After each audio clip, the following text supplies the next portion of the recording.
How we doing, ladies and gentlemen? My name is Wolf, and welcome to my very first Skyrim Top 5 mods. This is going to be going hand in hand with the playthrough of Skyrim that I'll be putting out at the exact same time, where I decided to play a pure mage with no destruction magic on impossible difficulty. It is a disaster of a playthrough, but it is a hell of a lot of fun. And I figured I would put together a modding series that kind of goes hand in hand with the series so I can get the gameplay for it, as well as give you guys sort of real apt showcases of how the mods function in gameplay. So this is going to be my top 5 mods that I never uninstall. Now I've made a couple of different load orders, my current one as well as 2 in the past, one because I had to rebuild entirely since I lost everything, which was a bit unfortunate. So I've had a couple chances to rebuild my orders, and these are the ones that I've found always seem to wind up making their way into the playthroughs no matter what. So with that, let's get into the first one, shall we? So to start us off, we're going to have Realm of Lorkhan.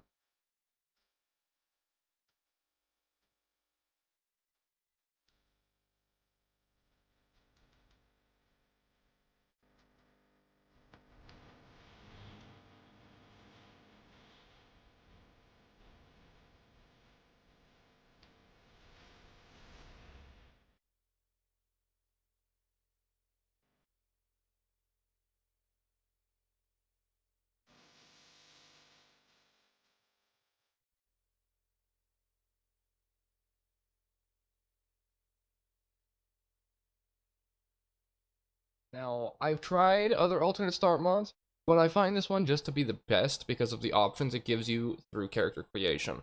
It allows you to have access to multiple different class options, which sets it apart massively from something like alternate start, where you just spawn in a random location.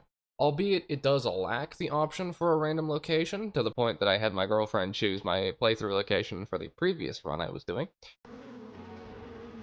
Broken Limb Camp. Go there.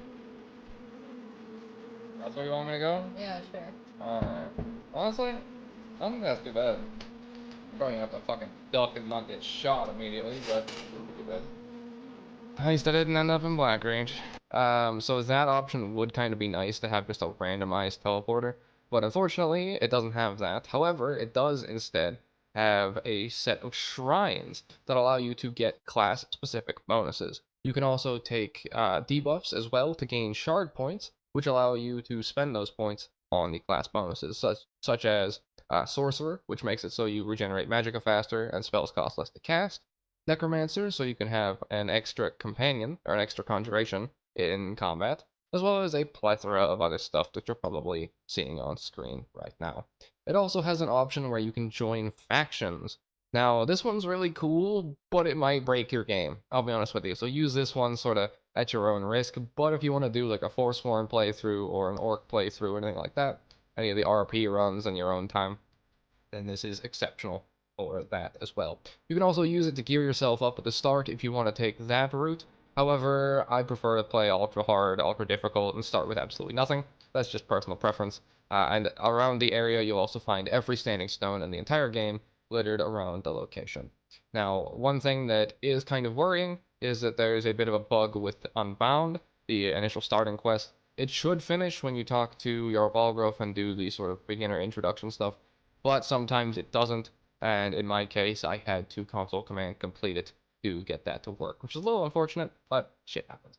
Alright, moving on to the secondary portion of this. It goes hand in hand with Realm of Lorkhan, which is class creation.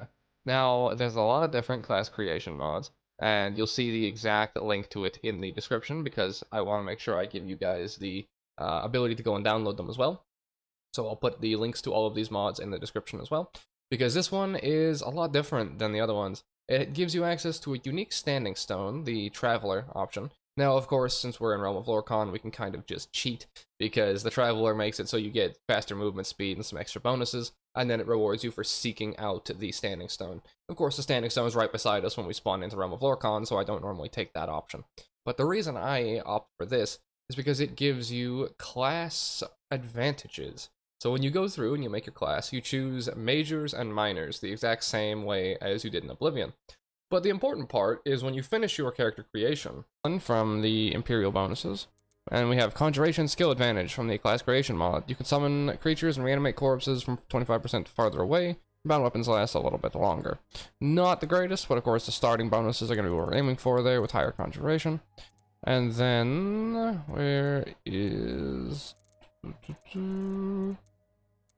Alteration Armor Advantage. All armor spells last for 10 minutes, but cost all your magicka to cast. You gain access to either choosing 3 perk points or class advantages. And these class advantages will give you a list of different things based off of what you chose for your 2 majors. Now, unfortunately, I do kind of really dislike mods that make you have to go to an external site to find all these sorts of things. Because there's a list that you have to look at if you want to create a very curated character. Albeit you have to do that anyways with Imperius and Aurora and all that sort of stuff, because some of those don't update the in-game tooltips either. But you do have to take a look at the list for what you want to do, but I promise you it's worth it, because it has things like if you choose Alteration as your armor skill, then you'll be able to have your Alteration spells last 10 minutes, but they take all of your mana to cast. Now, that sounds like a really bad trade-off, but if you have enough mana regeneration, it's not really an issue. And being able to have your spells last for 10 minutes, which also scales with your duration from Alteration Mastery, makes it even more interesting. Weird downside I found to this, though, means you can't dual cast, because you take up your entire mana bar when you cast the spell, meaning that you're not able to dual cast it since you don't have the mana to cast it twice.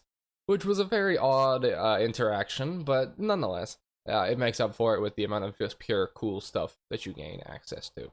Gives you some nice class bonuses combined with the Realm of Lorcon, extra stuff, and you can start off your playthrough exceptionally powerful.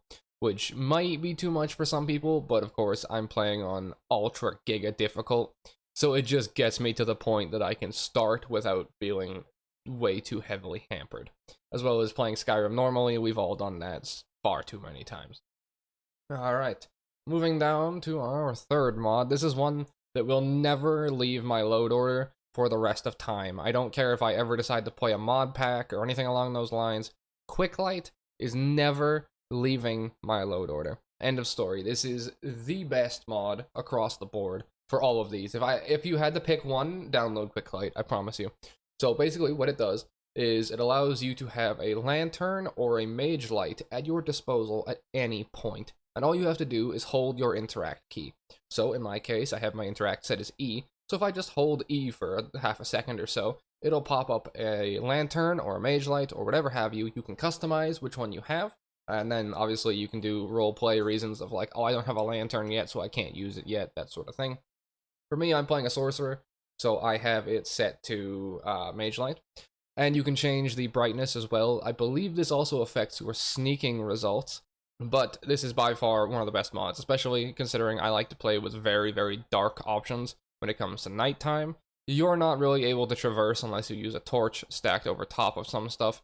So Quicklight gets around that by allowing me to set the brightness to exceptionally bright and then pop it up and pop it down at whatever times I need to.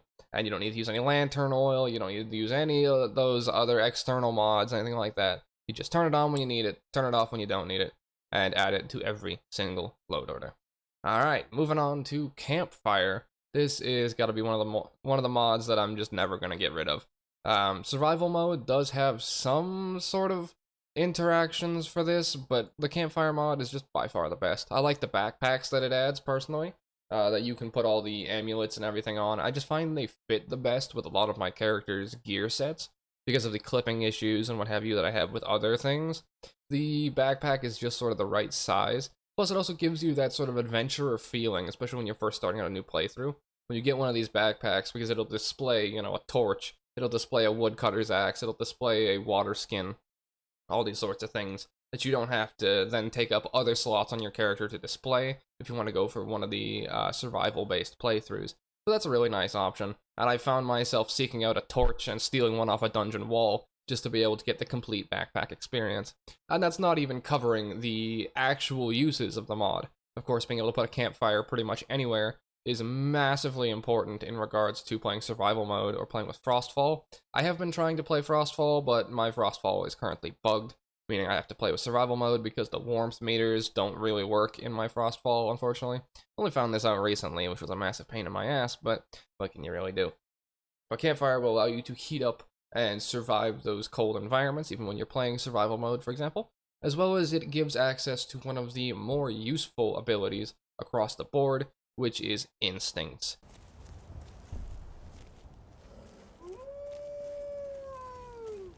Man, if you play with any semblance of a grass mod, you will not be able to find anything without being able to use instincts. Which is from the campfire mod, by the way. It highlights any unlooted corpse. Now, what this is it's an activatable power that you get from the moment you create your character, and it will highlight dead bodies that you haven't interacted with on the ground. This is exceptionally useful if you're using any type of grass mod or anything along those lines, because it makes it so you can see anyone that you've killed, or see anyone you've killed from a very long distance, because otherwise they're going to disappear into the grass. I don't know how many times I've just lost track of the body in high tense combat situations, and I just couldn't find it. But then you just throw up instincts and it'll find it for you immediately afterwards, which is very nice because Detect Life isn't going to do that for you because they're kind of dead, you know, kind of fits with the bill, right? So this allows you to get around that, as well as having some nice extra stuff tacked onto it. It also has interactions with Frostfall and some other mods. However, of course, like I said, my Frostfall is busted. If you guys can manage to make yours work, I would suggest adding this to the load order. And finally, everyone's favorite cat, Inigo. I kind of struggled over what to put in this final slot, because there's a couple of other mods that I kind of don't want to live without, but Inigo is taking the last slot.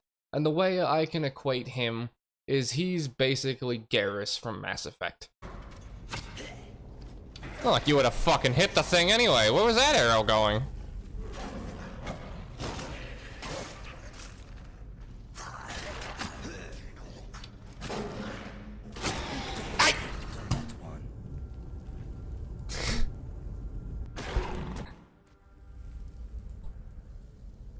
Oh, you revived me. Thank God, you fucking prick. You prick! No matter what, I feel like it's a personal slight against him to not bring him with me on any adventure. Even though I've done his personal quest 3 times, I will do it a 4th time. That is a threat, and I will be sad that it's still not finished. But this cat, I don't know, man. He's so personable. I love him. I feel for him. And I'm going to name the next cat that I get Inigo in real life, just because I absolutely adore this cute boy. You want a performance review? Okay. Okay. You are like a little ball of potential waiting to explode. You have many grand adventures ahead of you, my friend. I hope I am a part of them. You asked for my opinion, and now you have it. I hope you did not mind my honesty. He's a spectacular archer, and relatively good in melee combat as well. One weird thing, though, that I kind of want to alert you guys to that I learned the hard way, is that if you run the mod Visible Favorited Gear, you can't use it with Inigo. For some reason, this mod decides to break him and make it so his bow will never fire. And I found this out the hard way during one of my previous playthroughs, because it was one of my other favorite mods that would allow me to display all my favorited gear and all my different weaponry and what have you. But for some reason, it stopped Inigo firing his bow at any targets. And it took me a very, very long time to discern that bug and issue, so I just wanted to put that out there for those of you who may be using the same thing and having problems with that. Although I doubt it, because that mod's kind of phased out now, and there's more stuff like, you know, Equip All or whatever it is that people use now. But if any of you are still using old-fashioned mods like that, that'll be why he's not firing anymore. But he is by far my favorite companion across the board, across most games I've played, I'll be honest with you. And it's a real tragedy that he hasn't been updated in a very, very long time. But that being said, I would still highly suggest bringing him with you on your adventures if you haven't before. On top of that, he has interactions with all of the new followers, such as Lucian, or the new Serana relationship dialogue overhaul. That's going to bring us to the end of this video. What mods would you guys suggest, and are there any in this load order that you haven't added to yours just yet? Let me know if this has helped you out, and what mods you decided to download. Thank you guys for watching, and I shall see you in the next one. Take care. Also, check out the series if you wouldn't mind.